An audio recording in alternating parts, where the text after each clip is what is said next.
La primera noche que entré en el Café Gijón puede que fuese una noche de sábado.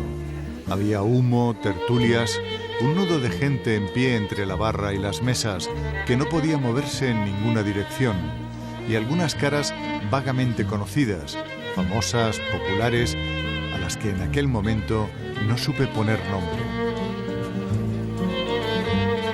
Francisco Umbral había llegado a Madrid en los 60 desde su provincia de tedio y plateresco, ebrio de mitologías. Como tantos otros, se apresuró a acudir al Café Gijón, convencido de que en aquel antro de fama y bohemia le esperaba la gloria. Durante más de un siglo, el Gijón ha acogido a una extraña constelación de consagrados y de cultivadores tenaces del fracaso. Escritores, pintores, actores, jueces, médicos y tarambanas sin oficio han dejado sus historias sobre los veladores de mármol del Gijón.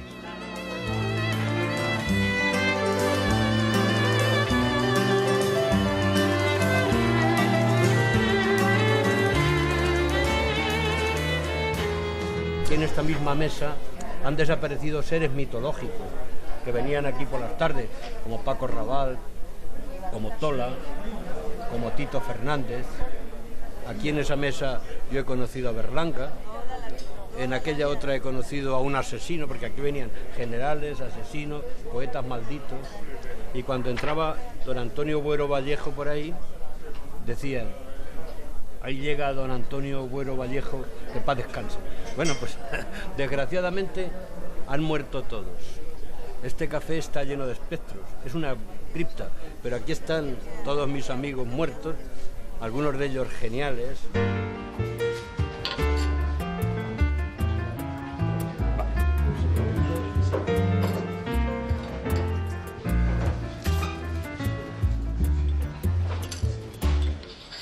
En muchas mesas estaban los grandes triunfadores, pero en la mesa de al lado estaba aquel señor que te explicaba un libro que podía haber escrito maravillosamente bien porque tenía un talento enorme de escritor o porque tenía un talento de periodista, pero que lo había malgastado todo en el Café Gijón. O porque era un incomprendido o porque no había sabido retirarse en un momento determinado a escribir ese libro.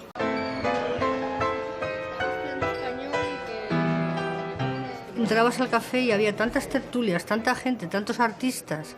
Simplemente con observar la energía que había era tan fantástico, porque yo me acuerdo inclusive de esa tertulia que había de sordomudos, que si te quedabas un rato mirando casi entendías lo que estaban hablando a la distancia con todo el ruido que había, ¿no?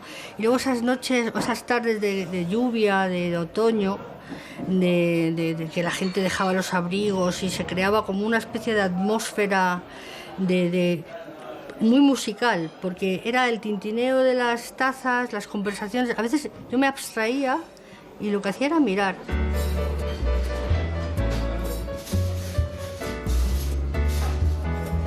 Aquí habíamos, a los que nos llamaban rojos, habíamos muchos, y gente que habían sido importantes en la guerra civil en la zona republicana. Y nunca nos echaron de menos, ni nosotros tuvimos problemas con ellos en absoluto, nos toleraron totalmente. Yo era un gran amigo de Pepe García Nieto. Pepe García Nieto era un hombre que sus padres eran íntimos de doña Carmen Franco, de Carmen Polo, ¿no? Franco fue a visitar la casa de los padres, y había un espejo grande, y se miró al espejo, y dijo: ¿parezco un caudillo en el espejo también? Eso es una anécdota graciosa, ¿no? Y eso lo contó Pepe García Nieto. Y siempre veníamos con la esperanza de que gente, pues como Paco Raval, como María Asquerino, como la misma Lucía Bosé, como otros tantos que tenían suficientemente resuelta su vida y eran muy generosos, siempre nos invitasen a un café, a un vino o incluso a cenar. No sería la primera vez que Lucía Bosé ha invitado al grupo de poetas no solamente a los cafés del Café Gijón, sino a cenar o a tomar un whisky en Gades. De Paco Raval, pues que era el tipo más simpático que te puedas imaginar. Era arrasador y avasallador. Paco tenía una cosa que yo creo que para los famosos es imprescindible, que les guste la fama. O sea, que les guste que la gente les pare, porque cuando hay un famoso que odia que le paren malo. Entonces, Paco le encantaba entrar en un sitio, saludar a 40 mesas, pararse con todo el mundo. Era un encanto. Luego era muy buen amigo, muy golfo, por supuesto, muy generoso.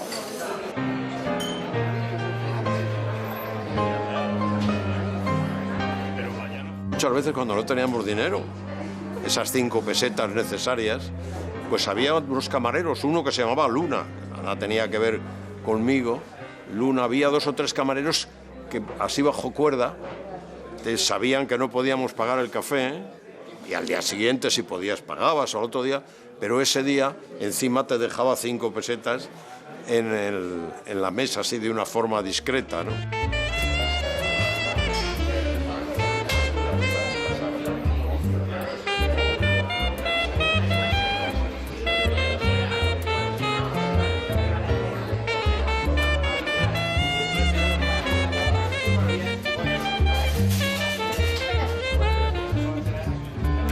Alfonso es curioso, prestaba cantidades exorbitantes, llegar a 300.000 pesetas, medio millón de pesetas, y me recuerdo cuando murió Alfonso y fuimos a su entierro, me preguntaba Manuel Vicent, oye Pepe, ¿y Alfonso cómo podía, tan lucrativo era su negocio para tener esta cantidad de dinero? Yo le decía, ¿qué vende Alfonso? Pues vendía tabaco, más cosas, lotería. Pues ahí es donde tenía el dinero.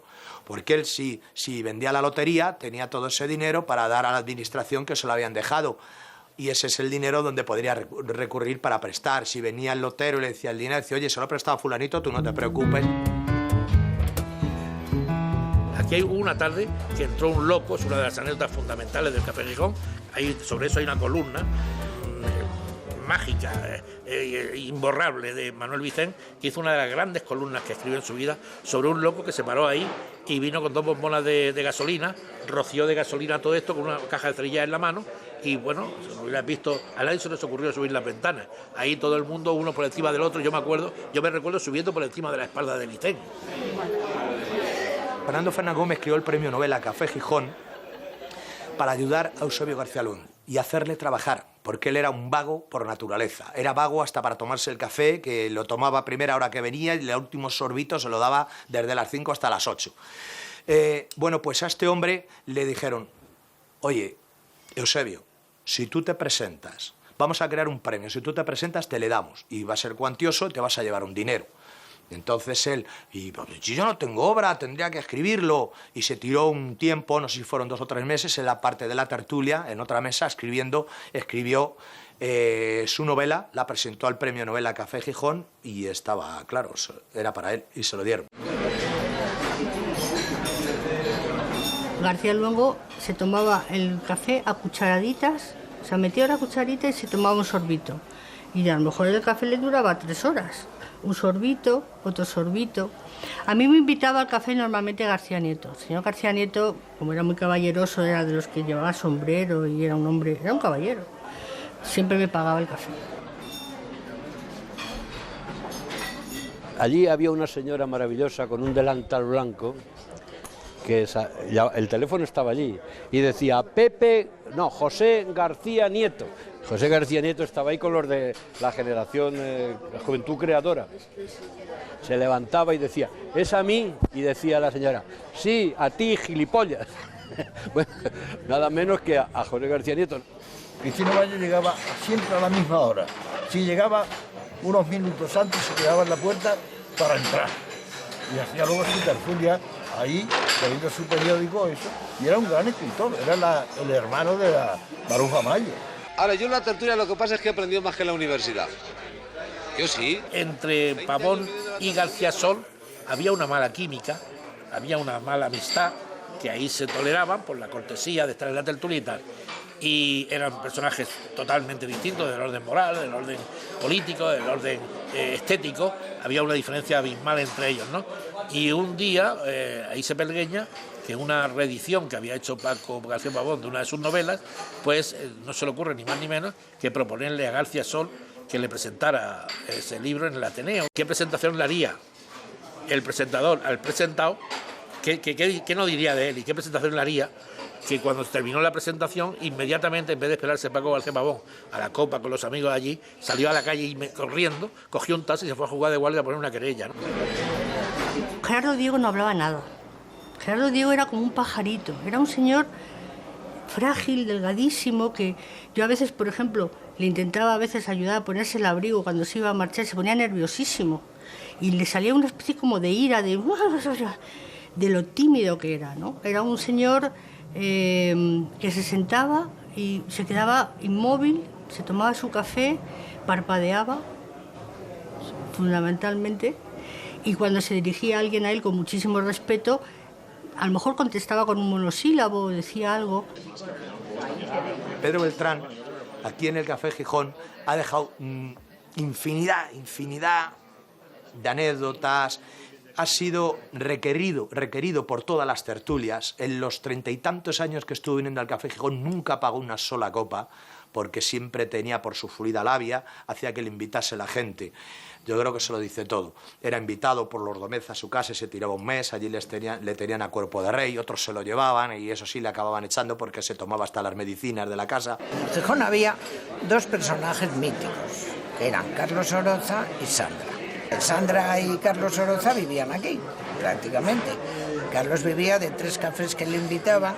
Carlos era el poeta maldito, un poeta oral, que declamaba, recitaba sus poemas. A mí me gustaba mucho la poesía de Carlos. Sandra era una mujer, ella decía que era hija de Negrín. Decía también que había sido amante de Neruda. Y siempre había mala lengua que decía, sí, fue el día que Neruda escribió, puedo escribir los versos más tristes esta noche. Era una mujer muy mona, como una modelo. Todavía el día que yo la vi en Madrid me pareció que era un bofetón para todas las señoras que se cuidan. Esta que ha hecho una vida espantosa, que ha bebido todo lo que ha encontrado, estaba de mona, de bien arreglada, ideal. Oroza y Perico Vidal inventaron ir a comer a un bar que comían los de la Organización Nacional de Ciegos, aquí detrás, muy cerca de Gades, que fue un bar que pusieron después, Antonio Gades. Y ahí iban con unas cucharas de palo para que no hicieran como el Lazarillo de Tormes. Y se sentaban en unas mesas cuando se iba al camarero y les comían. Fíjate el hambre que se pasaba. Por aquí pasó Hemingway, por aquí pasó Truman Capote, que dicen que pidió callos. Otros dicen que venían los grandes escritores norteamericanos a buscar chaperos a la esquina de Almirante, porque esto estaba rodeado de chaperos.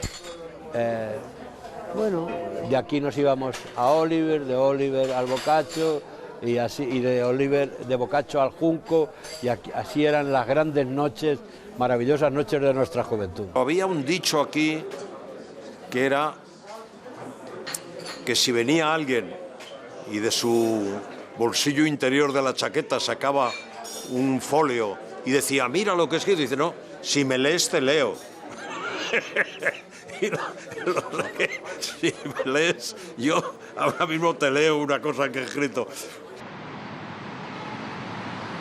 El café, si esa terraza desaparece, el café queda absolutamente mutilado. La historia del café no solamente se ha fraguado en este salón, la historia del café se ha fraguado en este salón con la terraza. Y en la terraza, ahí ha estado Buñuel y ha estado montones de gente, la gente que son. No son gente que vengan todos los días porque no viven en España. La gente de todos los días es la gente de tertulia. Pero en la cita emblemática de la cultura en España y en Madrid ha sido la terraza del Café Gijón en los tiempos de terraza y el salón en los tiempos del salón. El Gijón, a sus casi 125 años de historia, que ya es leyenda, se enfrenta a un futuro incierto, acosado por los gigantes del mercantilismo. El café madrileño y su terraza, ubicada en el bulevar del Paseo de Recoletos, es un monumento vivo a la tertulia, un reducto ilustrado a la altura de los grandes cafés europeos como el Flor de París o el Greco de Roma. Viejas tertulias, sueños y anhelios. El duende del Gijón es de Juan Ramón, de Pablo, Federico y de Miguel.